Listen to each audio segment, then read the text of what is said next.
கொள்ளல் தடைப்படும் என்பது வராது. இந்த இருக்கு சூலகம், இரண்டு பக்க சூலகங்கள் இருக்கு. இரண்டு பக்க சூலகத்திலிருந்து சூழ் விடுவிக்கப்பட்டால் அது சூழ் கொள்ளல் எனப்படும். அதுக்கும் இந்த எக்ஸ்ல ஏற்படும் தடைக்கும் எந்த தொடர்பும் இல்லை. அப்ப முதலாவது விட வராது. இரண்டாவது விட ஆண் புணரிக்கலங்கள் கருப்பையை அடைதல் தடைப்படும். கருப்பை இந்த இருக்கு, இதுதான் கருப்பை. அப்ப ஆண் புணரிக்கலங்கள் இந்த வழியாக வந்து இங்க வரும். அவை இந்த எக்ஸ்ல ஏற்படும் தடைக்கு எந்த தொடர்பும் இல்லை. அவை இரண்டாவது விடையும் வராது. மாதவிடாய் சக்கரம் நிறுத்தப்படும். மாதவிடாய் சக்கரம் நிறுத்தப்படாது. அது சூலகத்திலும் கருப்பையிலும் நிகழும் மாற்றங்கள். சூலகத்தில் இரண்டு அவத்தைகள் இருக்கு, லியூட்டியல் அவத்தை, புடைப்பு அவத்தை. அதே போல கருப்பையில் நிகழும் அவத்தைகள் மூன்று இருக்கு, சுரப்பு அவத்தை, பெருக்கல் அவத்தை, மாதவிடாய் அவத்தை. அவை அந்த அவத்தைகளுக்கும் இதுக்கும் பெரிய பாதிப்பு ஏற்பட போவதில்லை. சரியா? அந்த நிலைமைகள் அந்தந்த இடங்கள்ல நடக்கும் செயற்பாடுகள். சூழ் கருப்பை அடைவது தடுக்கப்படும். அப்ப சூலகத்தினால் சூடு விடுவிக்கப்பட்டு இந்த வழியாகத்தான் வரும், பலோப்பியன் குழாயினூடாக வரும். இங்க கருப்பை இருக்கு. ஆகவே இங்க இந்த எக்ஸ்ல ஒரு தடை இருந்தால், அந்த பாதை தடைப்பட்டால் இந்த சூழினால் கருப்பையை நோக்கி வர முடியாது. ஆகவே சூழ் கருப்பையை அடைவது தடுக்கப்படும் என்னும் நான்காவது விடையே சரியான விடை. சரியா? அவை 28வது ஒரு சின்ன சமன்பாடு தெரிஞ்சா உங்களுக்கு இது செய்யலாம். சொல்லுங்க பார்ப்போம்.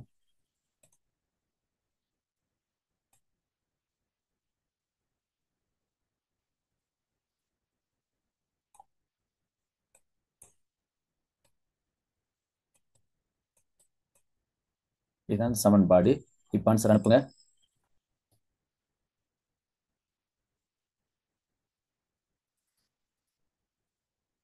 அனிகா, சமீகா ரெண்டு பேரும் தான் அனுப்பியிருக்கீங்க.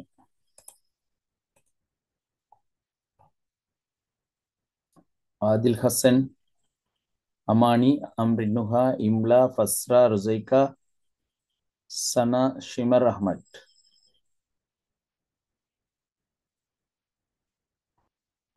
ஆன்சர் அனுப்புங்க.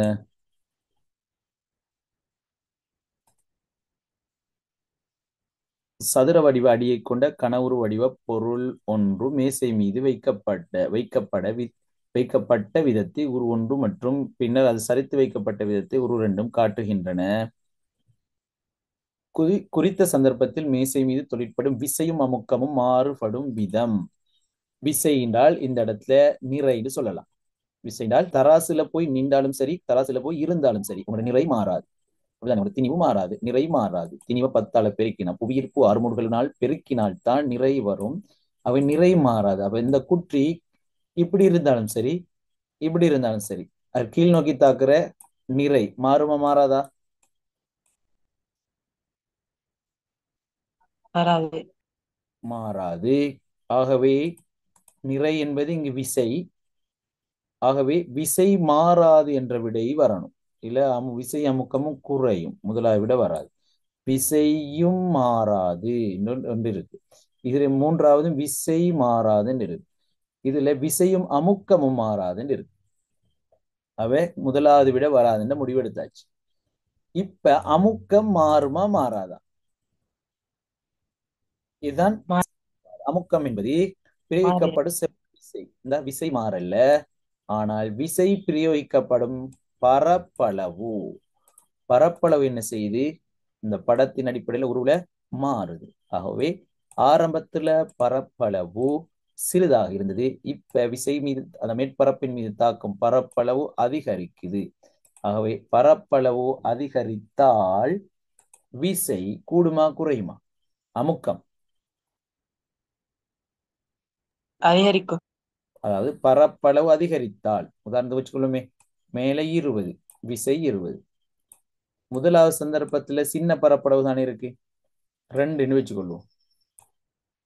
இரண்டாவது சந்தர்ப்பத்துல விசை 20 தான், மேலே உள்ள பெருமானம் 20, கீழே உள்ள பெருமானம் இப்ப பரப்பளவு கொஞ்சம் கூடிட்டு, அதை நாங்க 10ன்னு எடுப்போம் உதாரணத்துக்கு. அப்போ முதலாவது சந்தர்ப்பத்தை விட இரண்டாவது சந்தர்ப்பத்துல கீழே உள்ள பெருமானம் 2ஆ இருந்தது, 10 ஆயிட்டு. அப்ப முதலாவதுக்கு எத்தனை விட வருது? 10. ரெண்டாவது விட எத்தனை வருது? 2. அப்ப இதுல இருந்து ஒரு முடிவு எடுங்க. கீழே உள்ள பெருமானம் அதிகரித்தால் விடை குறையும். ஆகவே அமுக்கம் பரப்பளவு அதிகரிக்கும் போது அமுக்கம் என்ன செய்யும்?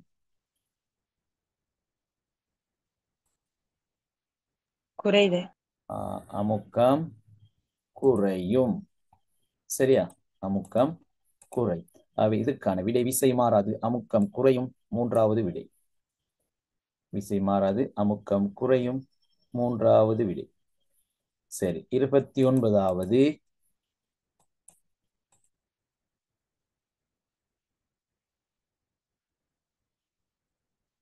சமீஹா, அனிகா, ருசைகா, இம்லா.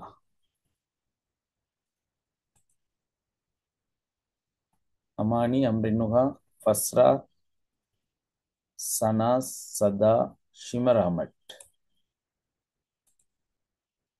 ஆன்சர் தொடர்பான தவறான கூற்று எது பிள்ளைன்னு நாங்க பார்க்க போறோம். கீழே இருந்து பார்ப்போம். யாவும் கார்பனை அடிப்படையாக கொண்டது. உயிரியல் மூலக்கூறுகள் 10ஆம் ஆண்டுல நீங்க சயின்ஸ் தொடங்கினத்தோட 1ஆம் பக்கத்துல படிக்கிறது. 4 உயிரியல் மூலக்கூறு இருக்கு. கார்போஹைட்ரேட், புரதம், இலிப்பிட்டு, நியூக்ளிக் அமிலம். இவை யாவும் சேதன சேர்வைகள். அப்படின்னா கார்பனை அடிப்படையாக கொண்டு. கார்பன் இருந்தால் சேதன சேர்வை, கார்பன் இல்லாவிட்டால் அசேதன சேர்வை. அவை கார்பனை அடிப்படையாக கொண்டிருக்கும் என்பது சரி. அப்ப ஏன் கார்பனை அடிப்படையாக கொண்டிருந்தால் அதற்கான பேர் சேதன பதார்த்தங்கள். அப்ப 4வது சரிண்டா 3வதும் சரி. யாவும் உயிரங்குகளின் உடலை ஆக்கும். உயிரங்குகளின் உடலை ஆக்குவதனாலதான் அதுக்கு பேரே உயிரியல் மூலக்கூறு. அவை இந்த 3 விடயங்களும் உங்களுக்கு தெரியும், புத்தகத்துல இருக்கு. இது இருக்கா இல்லையான்னு தெரியல புக்ல. ஆனால் நாங்க படிக்கிற கார்போஹைட்ரேட், இலிப்பிட்டு, புரதம், நியூக்ளிக் அமிலம் என்பவற்றில் இலிப்பிட்டு என்பது என்ன பல்பகுதியத்துக்குள்ள சேர்க்கப்படுவதில்லை. ஏனென்றால் அது அமினோ அமிலங்கள் பல சேர்ந்தால் புரதம், ஒரு சர்க்கரைட்டுகள் பல சேர்ந்தால் பல் சர்க்கரைட். சரியா? அப்படின்னா கார்போஹைட்ரேட். அதே போல நியூக்ளிக் அமிலம், நியூக்ளியோடைடுகள் பல சேர்ந்தால் நியூக்ளிக் அமிலம். ஆனால் இலிப்பிட்டு என்பது கொழுப்பமிலமும் கிளிசரோலும் சேர்ந்து வருவதனால் அது பல்பகுதியமாக கருதப்படுவதில்லை. ஆகவே 29வதுக்கு 1வது விடும். சரியா? மற்றது எல்லாத்துலயும் எத்தனை சேரும்ன்ற ஒரு லிமிட் இல்லை. ஆனால் இலிப்பிட்டில் அது லிமிட் ஒன்று இருக்கு. சரியா? ஆகவே இலிப்பிட்டுக்கள் பல்பகுதியமாக கருதப்படுவதில்லை. ஆகவே இதுக்கான விடை 1வது, 29க்கு 1வது விடை. சரியா பிள்ளைகள்?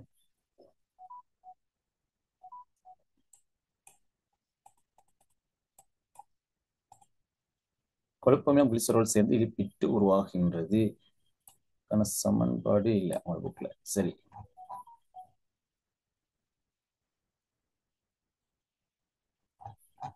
ஓகே. நாங்கள் அடுத்த கேள்விக்கு போவோம்.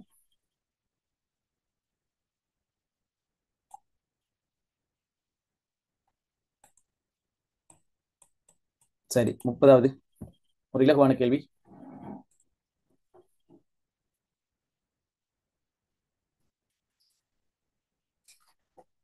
ஆன்சர் அனுப்புங்க.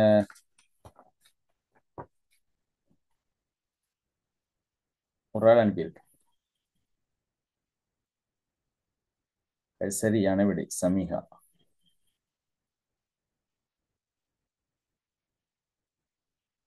நியூட்டன் என்பது வேறு, கிலோகிராம் என்பது வேறு.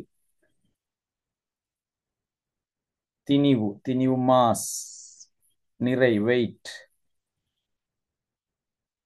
நிறை சமன் mg. இது அடிப்படையாக கொண்டு விடை அனுப்புங்க. ஒரு ஆள் அதை கருத்தில் கொள்ளாத ஒரு விடையொன்று வந்திருக்கு.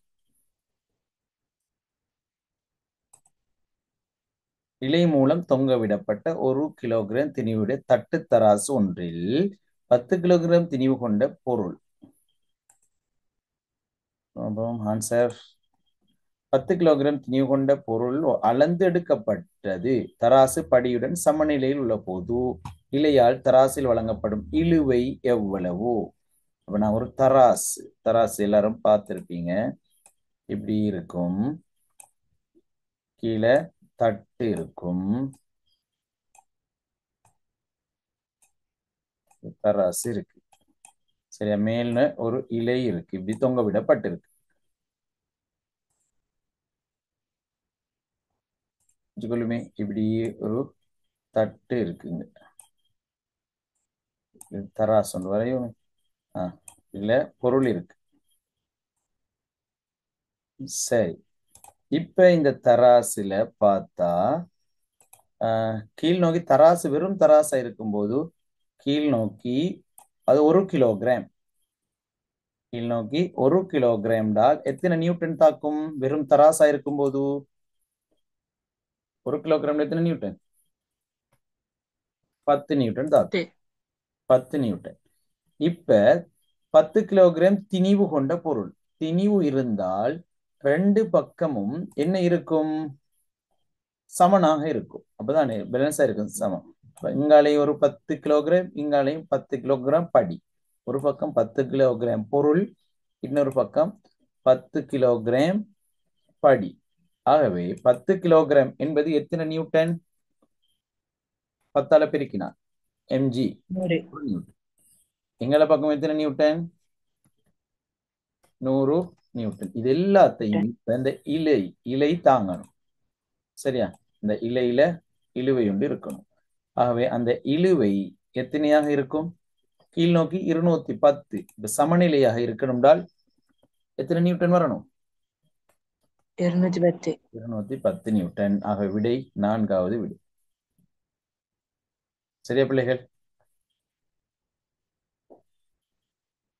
ஓகேயா?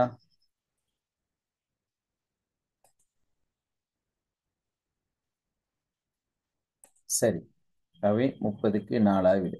இப்ப 31வது கேள்வி.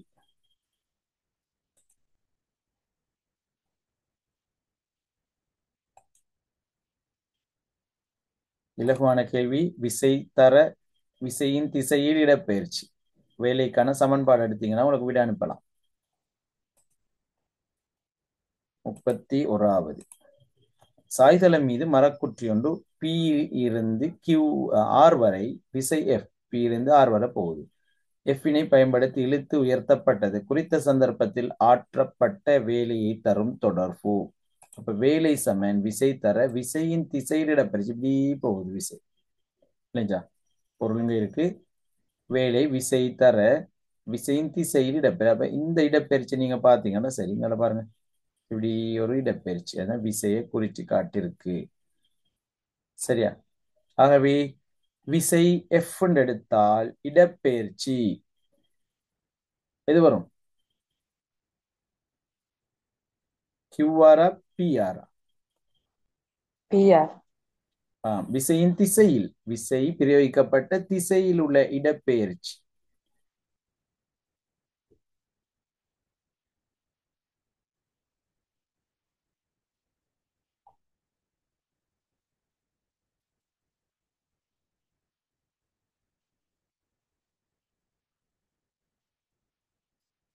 சொல்லுங்க பாப்போம்.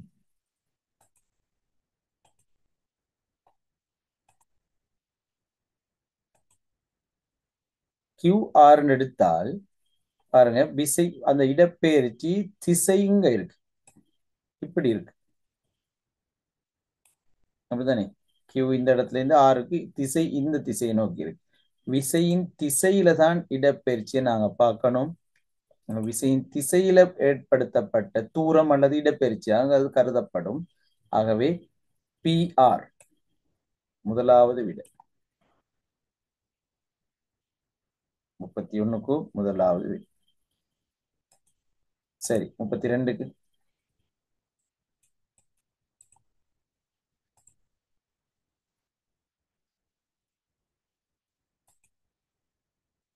முப்பத்தி ரெண்டாவதுக்கு என்ன விடை?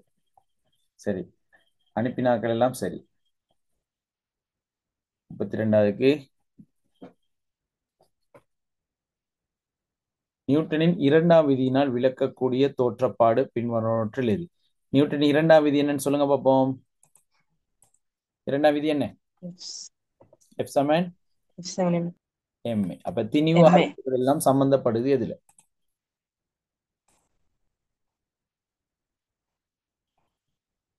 திணிவு ஆர்முடுகள் சம்பந்தப்படுவது எதுல? வாகனங்களின் ஆசனப்பட்டி அணிந்து பயணித்தல். புறவிசை தாக்காத போது ஓய்வில் உள்ள பொருள் ஓய்விலே இருக்கும், அல்லது இயங்கும் பொருள் இயங்கிக் கொண்டே இருக்கும், சீரான வேகத்துடன் இயங்கிக் கொண்டே இருக்கும், அல்லது எந்த ஒரு தாக்கத்திற்கும் சமனும் எதிருமான மறு தாக்கம் உண்டு. நான் சொன்னது முதலாம் விதியும் மூன்றாவது விதியும். அப்ப இதுக்கு ரெண்டுமே வரும். பாவுகையில் தொங்கவிடப்பட்டுள்ள ஒரு மின்குமிழ் மேல் நோக்கி ஒரு மின்குமிழ் தொங்கவிடப்பட்டிருந்தால் கீழ் நோக்கி நிறை தாக்கும், மேல் நோக்கி இழுவை தாக்கும். ஆகவே அது எத்தனை விட? எந்த ஒரு தாக்கத்திற்கும் சமனும் எதிருமான மறு தாக்கம் உண்டு, மூன்றாவது விதி. அதே நேரம் அது புறவிசை தாக்காததுனால ஓய்வில் உள்ள பொருள் ஓய்விலே இருக்கு, அப்படியும் எடுக்கலாம். ஆகவே அதற்கும் இரண்டாவதற்கும் மூன்றாவது விட முதலாவது விட வரும். மூன்றாவது விதி முதலாவது விதி எடுக்கலாம். மேசை மீது வைக்கப்பட்ட புத்தகம் ஓய்வில் இருக்காம். அப்ப கீழ் நோக்கி என்ன விசை தாக்கும்? நிறை தாக்கும். மேல் நோக்கி என்ன விசை தாக்கும்? மேசை மீது ஓய்வில் உள்ள பொருள், மேசை மீது ஒரு பொருள் ஓய்வில் இருந்தால் கீழ் நோக்கி தாக்குற விசை நிறை என்றால் மேல் நோக்கி தாக்குற விசைக்கு என்ன பேர்? மரதாக்கம். செவ்வன் மறுதாக்கம். சரியா? அதுக்கு என்ன பேரு? செவ்வன் மறுதாக்கம்னு நாங்க சொல்லுவோம். அப்ப கீழ் நோக்கி தாக்குற விசை சமன் செவ்வன் மறுதாக்கம். அப்ப செவ்வன் மறுதாக்கம் அப்படி இருந்தால் எந்த ஒரு தாக்கத்திற்கும் சமனும் எதிருமான மறுதாக்கம் ஒன்று என்ற அடிப்படையில் அது முதலாம் விதிக்கும் வரும். ஓய்வில் உள்ள பொருள் ஓய்விலே இருப்பதனால மூன்றாம் விதிக்கும் வரும். ஆகவே 1, 2, 3 எதுவும் வராது. சாய்தளம் ஒன்றின் சுயாதீனமாக உருண்டு செல்லும் பந்து. அப்ப பந்துக்கு ஒரு திணிவு இருக்கும். கீழ் நோக்கி உருண்டு வரும்போது அதன் வேகம் படிப்படியாக அதிகரிக்கும். வேகம் படிப்படியாக அதிகரித்தால் அதுக்கு என்ன பேரு? ஆர்முடுகள்னு சொல்லுவோம். அவை MA. அவை கீழ் நோக்கி வரும்போது ஒரு விசை ஒன்றும் தாக்கும் F சமன் MAக்கு அது பொருத்தமாகுது என்பதனால 32வது எத்தனை விட? நான்காவது விடை. சரியா? இரண்டாம் விதி F சமன் MA அடிப்படையாக கொண்டு, அதாவது ஆர்முடுகளானது விசைக்கு நேர்விகித சமனாகவும் திணிவுக்கு நேர் மாறு விகித சமனாகவும் இருக்கும். ஆகவே 32க்கு 4வது விடை. சரியா பிள்ளைகள்? ஓகே, சந்தேகம் இருந்தா கேளுங்க. நான் கிளாஸை நிறைவு செய்ய போறோம்.